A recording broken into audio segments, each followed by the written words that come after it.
Yo, it's your boy Jay Best, and welcome back to the Straight to the Point podcast, season 2, episode 20. On today's episode, I will be showing y'all the final and official playoff picture because Super Wildcard Weekend is this upcoming weekend. So make sure y'all clear y'all schedules and y'all check out these games, all right? And then following that, I will be talking about two coaches that I think deserve more respect than what they're getting. One coach was recently fired, and one coach has a pretty good team, not doing too well, but he's under a lot of criticism right now. So I'm gonna defend those two coaches, and then I'm gonna talk about all the head coach openings around the league right now. There's a couple of teams without a head coach, and I'm gonna discuss which one I think is the best available job. All right. And I'm gonna end this episode with the I tried to tell y'all segment, my favorite segment, because clearly I tried to tell y'all something. Some of y'all listened, some of y'all didn't, and whatever I tried to tell y'all ended up happening. Okay, so I'm gonna end with that. I'm not gonna tell y'all who it's about. It's gonna be a spoiler. Some of y'all should probably already know who it's about, but I'm gonna end the episode with that. But before I get to all of that, I want to thank God for waking me up this morning, allowing me to talk about sports, which is something that I love to do. Without Him, I would not be here right now. So let's go ahead and let's get straight to the point. All right, the playoff picture, y'all, the official playoff picture.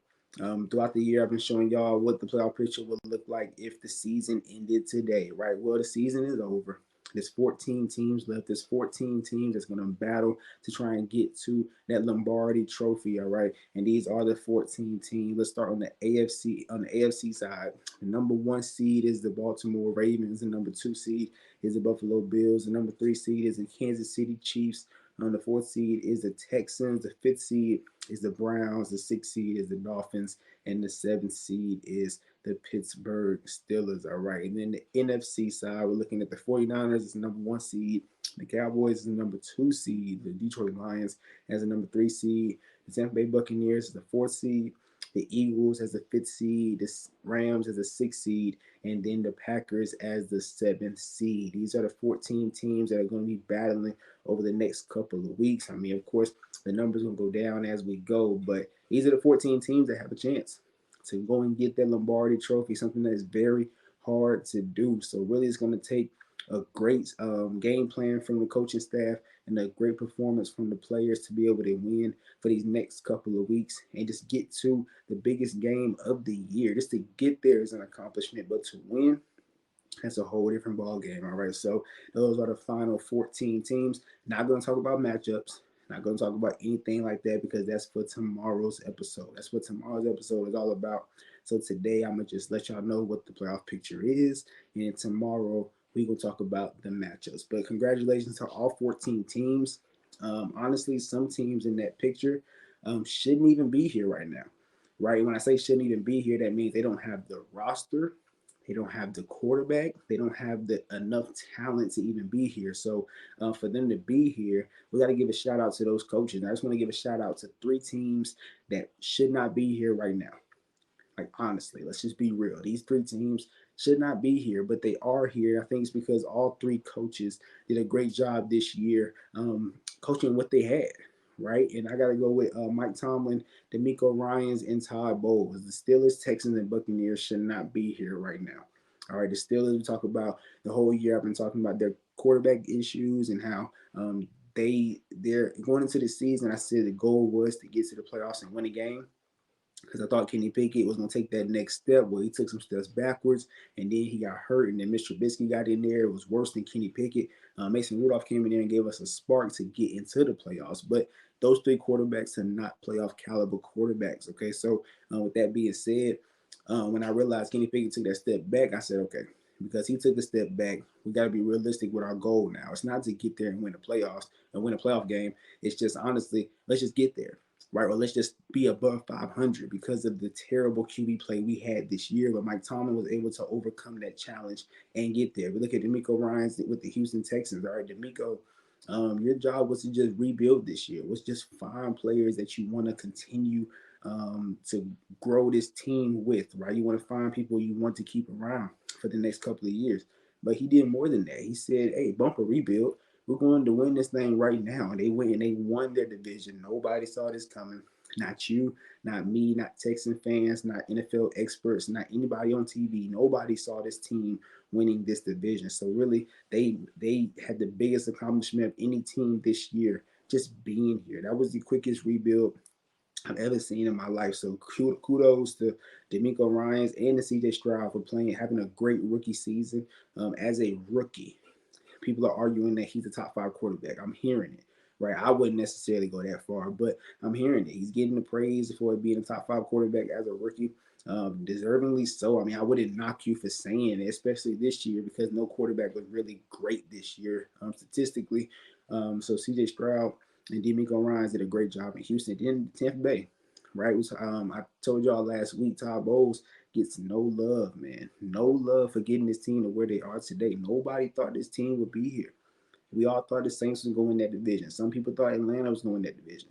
Nobody had the Bucks in the playoffs, but they won the division. I understand the division is weak, but like I said, we all thought the Saints and Atlanta was going to win it this year, not the Tampa Bay Buccaneers. So just those three teams being here, and also credit to Baker Mayfield too. On Instagram. I had gave Todd Bowles a shout out video, and one of my friends in the comment section was like, "Baker Mayfield balled out this year too." He did. He did ball out this year. I'm not taking any credit away from Baker Mayfield, but I do want to give love to Todd Bowles because I'm not hearing his name. I'm hearing D'Amico Ryans. I'm hearing Mike Tomlin, but I'm not hearing Todd Bowles' name. I just think he deserves some credit. All right, Tom Brady left last year, going into this year, and he had Baker, and the team is just not the same as it was whenever they made that Super Bowl run. And even the year after that, when they lost to the Rams in the NFC Championship, I believe, this team is not the same.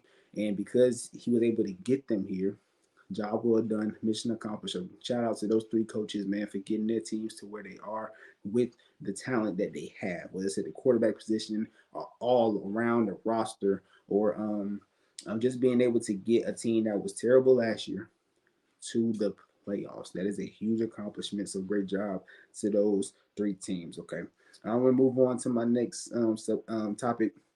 Mike Vrabel. Okay, Mike Vrabel, head coach for the Tennessee Titans. And before I even start talking about this, remember a couple weeks ago I had talked about people were saying that Mike Tomlin should be fired. I was hearing that a lot, and I said, well, why are we talking about Mike Vrabel? And I wasn't saying that as in Mike Vrabel should be fired. What I was saying was Mike Vrabel has had a couple of bad seasons, and I'm not hearing his name on the hot seat or his name being mentioned to be fired. It's because he didn't deserve it. It's because his roster just wasn't good enough. His quarterback play was horrible, right? But then come to find out of nowhere, it was a shock to everyone. They ended up firing Mike Vrabel. So let's just talk about what Mike Vrabel has done since he's been in the league. He got hired in 2018. All right, in 2018, so 2018 through 2023. In 2021, he won Coach of the Year, and he had 4 straight winning seasons from 2018 to 2022, and then the past 2 seasons he was below 500. So in 2018, one thing I like to look at is his quarterback. Okay, his quarterbacks over the past 6 years that he's been there. 2018, it was Marcus Mariota. Okay, those of y'all that don't know, Marcus Mariota is now a backup in Philadelphia. Okay, Ryan Tannehill was then traded to the Tennessee Titans for the 2019 season.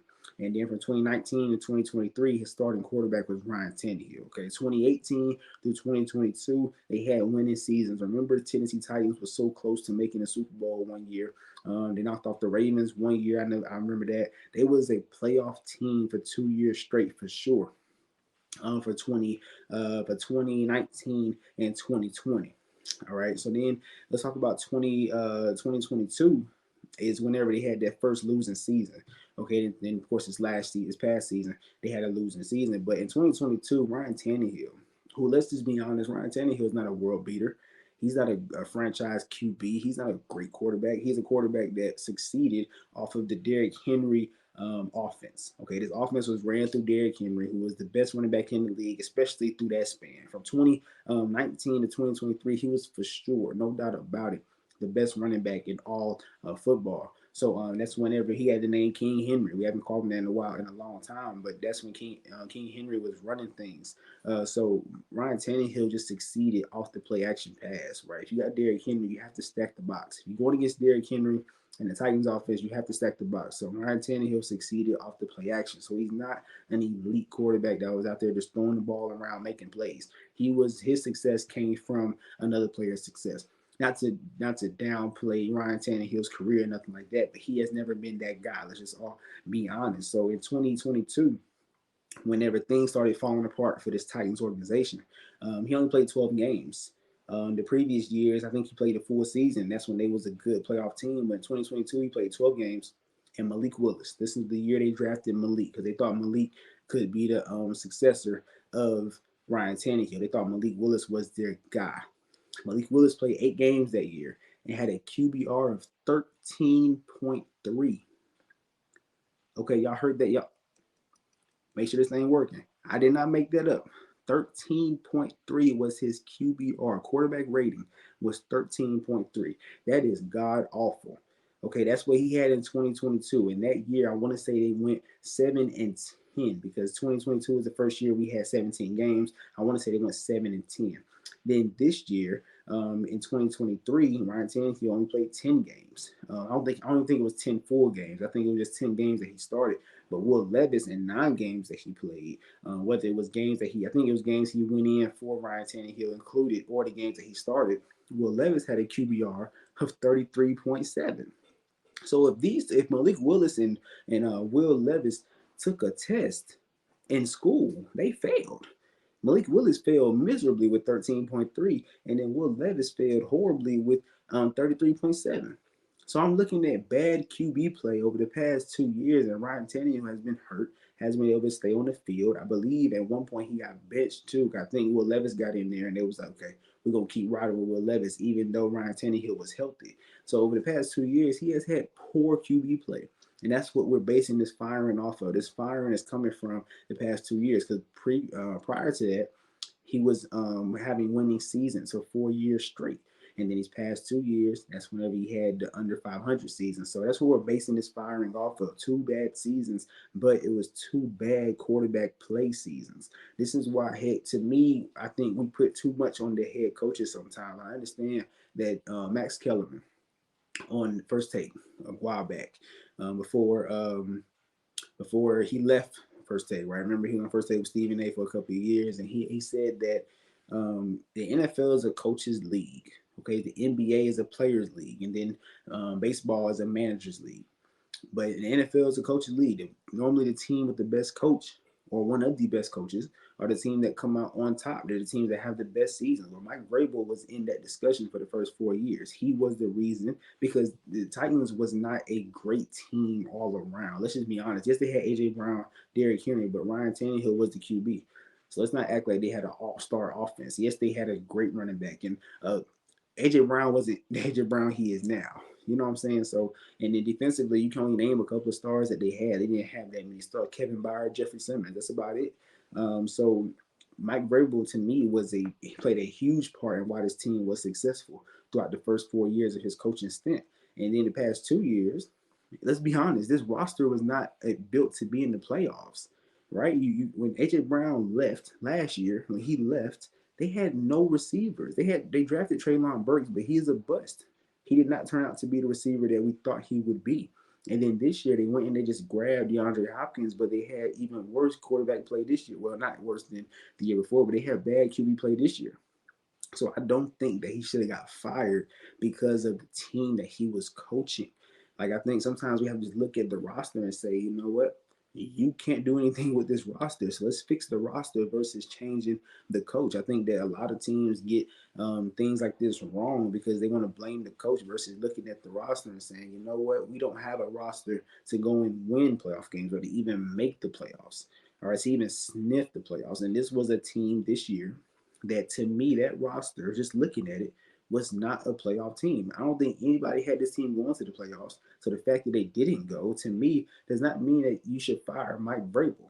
Right? Let's just be realistic. Let's have realistic goals for teams.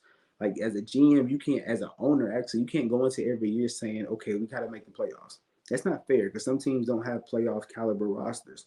All right.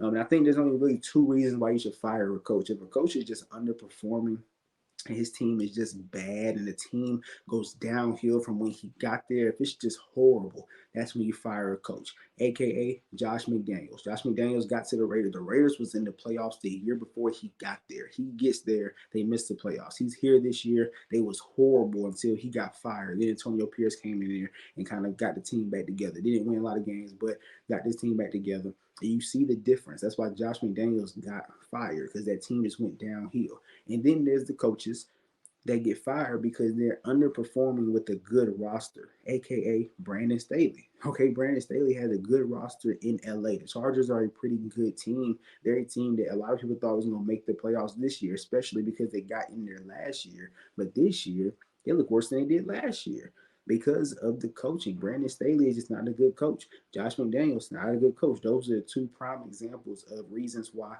you fire a coach. Either you just underperform in general, you just bad, or you have a great roster and you underperform. That was Josh McDaniels. That was Brandon Staley. Neither one of those are Mike Vrabel. Okay, so Mike Vrabel to me is the hottest coach out right now, which means that teams need to be calling his phone and calling his agent to get him to come and coach their squad. I would love to have a Mike Vrabel.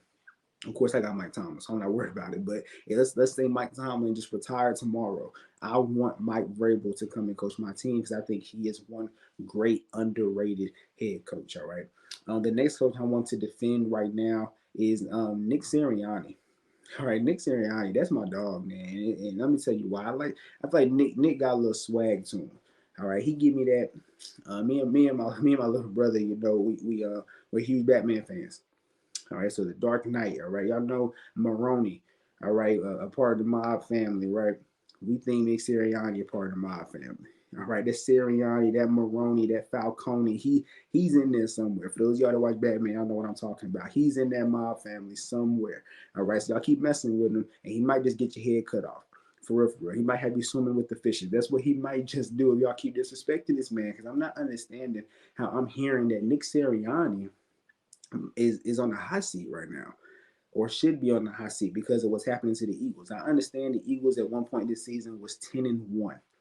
All right, now they're 11-6. I understand they fell off. They had a downhill. They just completely fell apart over these past couple of weeks. I understand that, but we're overreacting. We are prisoners of the moment right now. If we're thinking that Nick Sirianni should be on the hot seat, because it doesn't make sense to me. Before Nick Sirianni got to the Eagles, this team was 4-11-1. 4-11-1 was this football team go the year before they hired Nick Sirianni. They hired Nick Sirianni. The first year he goes 9-8. They didn't make that many changes to the team that was 4-11-1. You can't make that many changes in one off season. So he comes in, they're 9-8. They make the playoffs. That's the year they lost to the Tampa Bay Buccaneers when the Buccaneers went to the Super Bowl. So they lost to the Super Bowl champs in the playoffs, and they really wasn't supposed to be there, honestly, because you can't go from 4-11-1 to 9-8 and be a great football team. That's not how that works. So clearly, they was a team that overachieved that year, got in the playoffs, squeaked in there, and lost to Tampa Bay Buccaneers. The very next year, which was last year, they went 14-3 and went to the Super Bowl. Had the best team in the league last year, arguably between them and the 49ers and maybe even the Chiefs. They had the best team in the league last year. And it was very close to winning a Super Bowl last year. And then this year, he goes 11-6, right? Of course, like I said, at one point he was 10-1, but they kind of fell apart. His career record is 34-17. I'm not understanding why he's even had in the discussion to be fired. I think that's very disrespectful. I think that like I said, we are prisoners of the moment because we see a great team under succeeding. We underperforming actually. We want to jump the gun and fire him. Now, I know a couple of y'all thinking, well, Jalen, a couple minutes ago you said a coach should be fired if they underperform. What had in my example was Brandon Staley. That was my example, head coach for the Chargers. What did he do in his whole entire stint in LA? Every year he was in LA, what did he do? I think they made the playoffs once, right? So he never had a good year except for last year with the Chargers.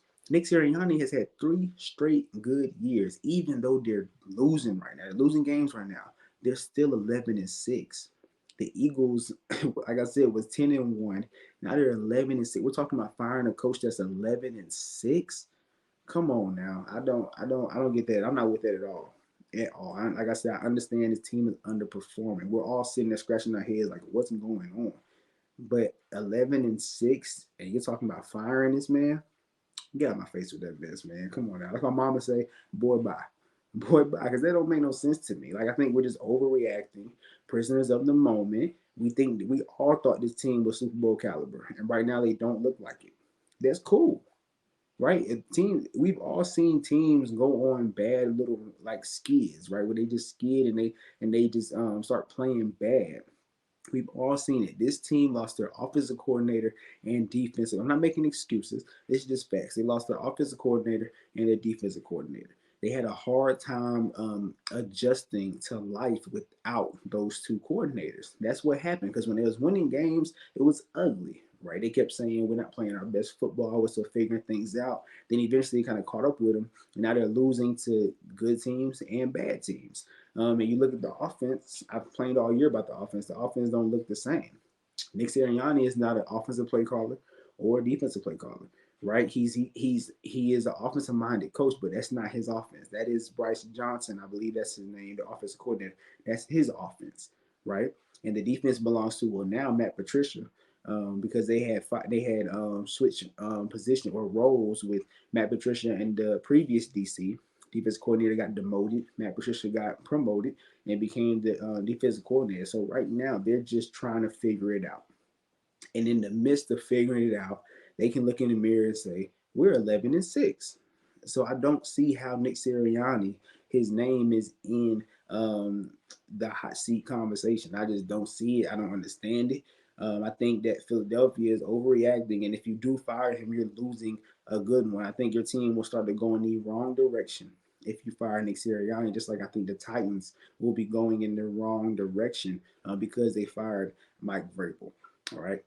My next topic right now, we're going to talk about the head coach openings. Okay, so I talked about the head coaches, the two head coaches that I think deserve respect. Now let's just talk about the head coach openings. All right, so of course I talked about what's his name? I'm sorry, y'all. Mike Vrabel. Talk about Mike Vrabel because the Tennessee Titans are an available job right now because Mike Vrabel's gone. Their team is available. The other available teams are the Carolina Panthers. Okay, Frank Wright got fired earlier this year. The Las Vegas Raiders, Josh McDaniels got fired earlier this year. The Chargers, Brandon Staley got fired earlier this year. The Atlanta Falcons, Arthur Smith just got fired this week. All right, after the game against the Saints this past Sunday. Then the Seahawks are opening head coaching vacancy right now because Pete Carroll didn't get fired, but he went to kind of a front office role. He stepped down from being head coach, and he's going to do like a front office kind of role versus being the head coach. Then the Commanders, Ron Rivera also got fired this year. So looking at all the head coach openings, the team that I think has the best job available to me. And I'm just looking at the talent that's already on the roster. Because with the Commanders, it's a lot of building you got to do, right? It's not just one or two pieces. It's a lot to me. Like the offense has a couple of weapons, but is Sam Howell the answer? You got to figure that out. If he's not, do you want to draft a quarterback now? Do you want to give Sam Howell another chance? The O line is not that good. The defense really don't have any playmakers outside of Deron Payne and Jonathan Allen, who's on the D line. I can't name any other players on the team because the team is all around just not that good. Look at the Seattle Seahawks. The Seattle Seahawks are a very talented roster. I'm not gonna say Pete Carroll just underperformed this year because his team missed the playoffs, but I think that they do have a pretty good roster. I think the quarterback is the only question mark to me. Geno Smith, to me, after that good year he had last year, I think the Seahawks kind of jumped the gun and gave him that extension, that contract, because they thought that it was going to build and it was going to get better. Geno was going to get better. But I think last year Geno was peak Geno. Like I don't think we'll see Geno get any better than that. So if you look at the Seattle Seahawks, this is a team that really is a QB away from being a very, very, very competitive playoff contender. Looking at the rest of these teams, like the Atlanta Falcons, they need a quarterback. They need a couple pieces on defense. You look at the Chargers. The Chargers have a roster, but salary cap wise, they are dead right now. They have a lot of people that they got to get rid of because they can't pay anybody. They have bad a very bad salary cap. They have to clear over 35 million just to be compliant with their cap space. Like they're in cap trouble right now. The Las Vegas Raiders, to me, they got to pick up a quarterback because they don't have a quarterback right now. The defense outside of Max Crosby, questionable to me, right? Antonio Pierce came and fired up that defense, and they played pretty good over the past couple of weeks. But I think you got to add some more talent to that defense. And offensively, look at Devontae Adams. I'm hearing Devontae Adams might go to the Jets, right? So it's a lot of things you got to fix with that team.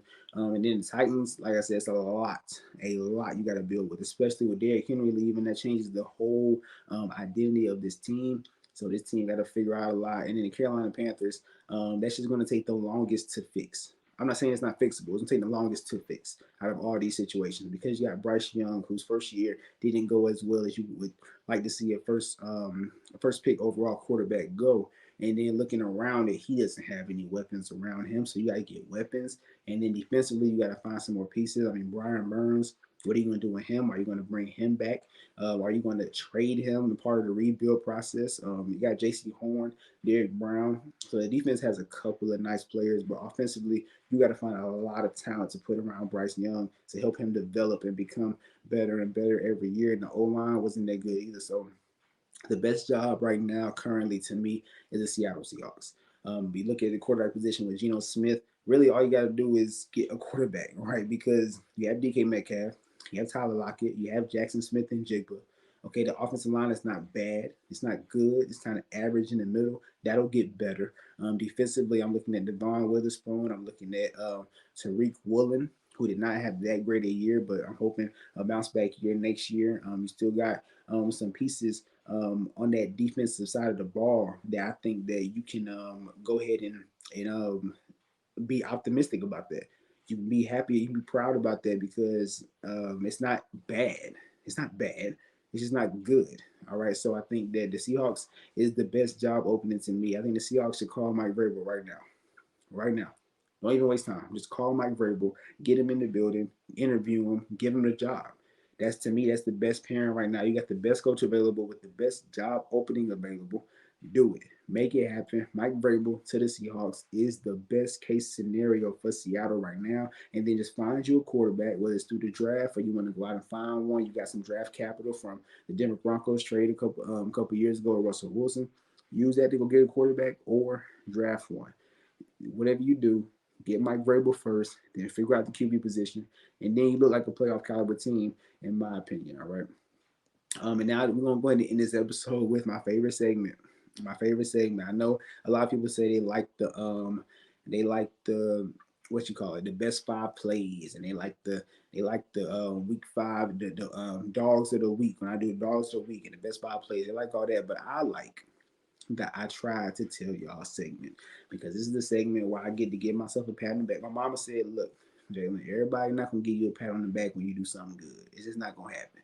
So sometimes you got to pat yourself on the back. I'm gonna pat myself on the back because I called this several times. I called this plenty of times whenever I told y'all, look, this team at the beginning of the season, I claimed this team. I jumped on this team. When me and Logan was up here, I jumped. I said, I wanted the Jaguars on my team. This is my team because I saw what they did last year. They added Calvin Ridley, and I just knew this offense would just change because this offense didn't have a number one receiver last year.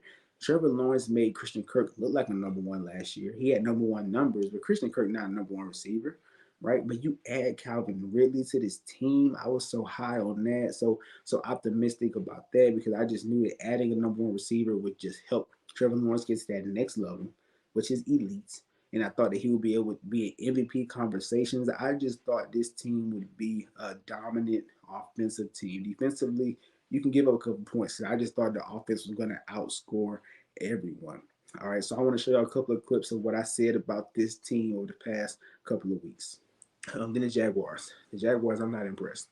I'm actually disappointed in the Jaguars. I actually I don't claim the Jaguars no more. All right, so Logan, if you listen, I don't claim the Jaguars no more. They're winning games, right? But offensively, they don't look anything close to what I thought they would look like. I had Trevor Lawrence as an MVP candidate because I thought they would just be able to air the ball out, but clearly they're not. They're just winning games, which is good, but it's not impressive in my opinion.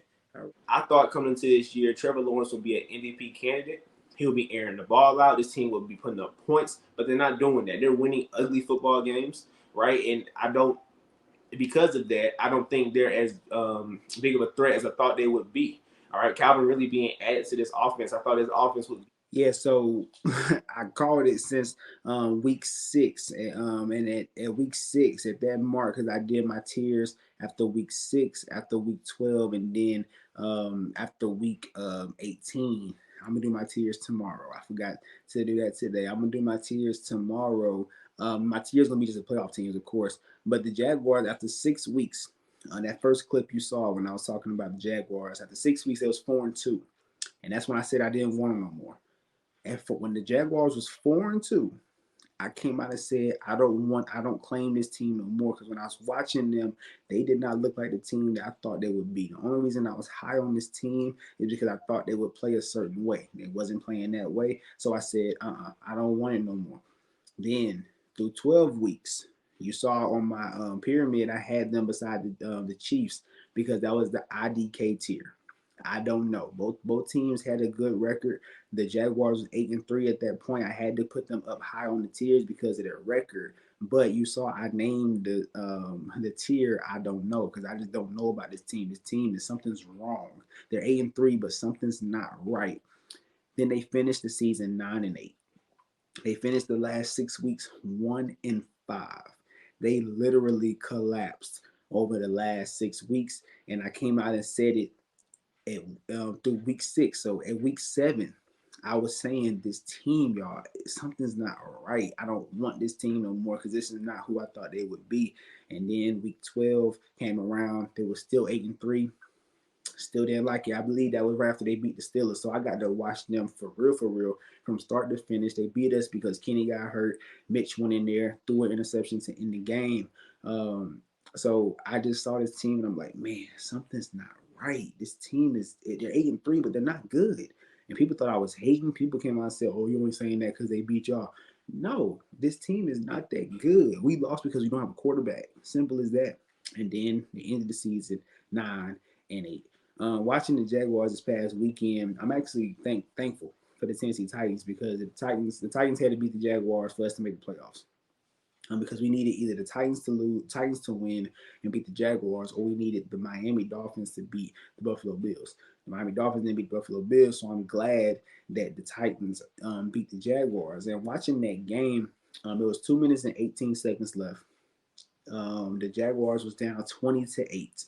Oh no, I'm sorry, 20-28. 20-28 with 2:18 left, and the Jaguars got the ball back.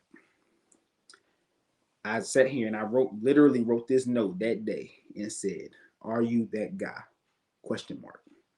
At this moment, with 2 minutes and 18 seconds left, are you that guy, Trevor Lawrence? Trevor Lawrence is someone that I was very high on coming out of the draft. I wasn't doing the podcast back then, but you can ask my friends. I said this is the next Peyton Manning slash Tom Brady. This is who Trevor Lawrence is going to be. I was that high because he's one of the best college quarterbacks I've ever seen in my life. And I thought that he was just going to be that generational talent. First year, Urban Meyer was there. That's a wash. Because Urban Meyer didn't make it through the horns out of year. I ain't worried about that year. Last year, he took that step. In the second half of the season, he took that step. And that's why I thought this year, off of that momentum he built up last year, they was going to be better, especially with Calvin Ridley. Then this year came around and he just don't look. I even said it in the clip. And one of the clips, in one of them episodes, I said that he looks like an elite game manager right now. He is not someone that I thought he was going to be out here flinging the ball around, looking like an MVP candidate. Because when me and Logan did our MVP candidate, our top 3 MVP candidates, I put Trevor Lawrence in mind because, and Logan even said this is a 7-on-7 team. 7-on-7, he's meaning that they're going to be throwing the ball a lot because they have weapons at the receiver position and they have Trevor Lawrence. So I was on the same boat as him. I was like, yeah, this is a 7-on-7 team. He's gonna have a lot of opportunities to throw the ball. They're gonna be airing it out, and this is gonna be a high scoring, high flying offense. They wasn't this year. So going into the 2:18, down 20-28, are you that guy? Because throughout this year you have not showed it. First and 10, he scrambled for 8 yards. I said, okay, that was a good scramble. That was a good play. It is 2nd and 2. Okay, 2nd and 2. Incomplete, incomplete, incomplete. Game over. Incomplete, incomplete, incomplete, game over. He scrambled for 8 yards. It's 2nd and 2, guys. It's 2nd and 2. And he went incomplete, incomplete, incomplete. Game over. So you're not that guy, is what you're showing me. Because you can't, that just can't happen, okay? Trevor, look, I've been behind you for the past couple of years. People told me that you're not gonna be what I thought you were. And I kept the faith. After the first year, I said, Urban Meyer messed that up. Nah, don't worry about that.